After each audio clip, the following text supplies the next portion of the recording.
கஷ்டம். போலீஸ்ல ரொம்ப கஷ்டம். நாங்க எங்களை மாதிரி அதிகாரிகள், நேர்மையான அதிகாரிகள் எப்படி வேலை செய்ய முடியும்? நாங்க வீட்டிலிருந்து நடந்தே அலுவலகம் சென்ற டிஎஸ்பி அப்படிங்கிற ஒரு செய்தி வெளியானது.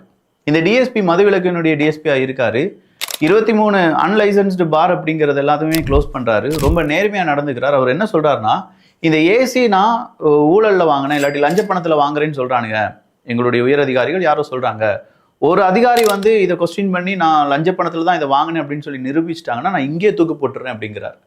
எந்த அதிகாரியால இவ்வளவு தைரியமா சொல்ல முடியும்? அதுவும் அவங்களுடைய உயர் அதிகாரிகள், பவர் ஹவுஸ் இதெல்லாம் எதிர்த்து அவருடைய ஒட்டுமொத்தமான கோபங்களை அவர் தீர்க்கிறார். இங்கே எங்களை மாதிரியான நேர்மையான அதிகாரிகளுக்கு இவங்க கொடுக்கறது வெறும் ப்ரெஷர் மட்டும்தான், வேற ஒண்ணுமே இல்லை. ஒரு மினிஸ்டருடைய பந்தோபஸ்துக்கு அவருடைய காரை கேட்டிருக்காங்க.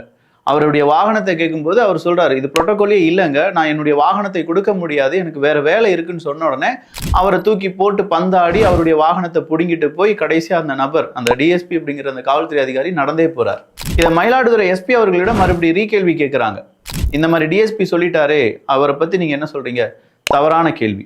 நானும் அப்படி சொல்லவே இல்லை. தவறான கேள்வி, தவறான கேள்வி, தவறான புரிதல், இவ்வளவுதான் ரெஸ்பான்ஸ் வருதே தவிர அது அவருடைய தனிப்பட்ட விஷயம், அதெல்லாம் எங்களுக்கு தெரியாது, நாங்க ப்ரெஷர் கொடுக்கல, 4 மாசம் சம்பளம் கொடுக்கலன்னு சொல்றாங்களே, அதை பத்தி கேட்டா அதற்கும் நாங்க இந்த மாதிரி எல்லாமே ரெடி பண்ணிட்டோம் அப்படின்னு சொல்றாங்க.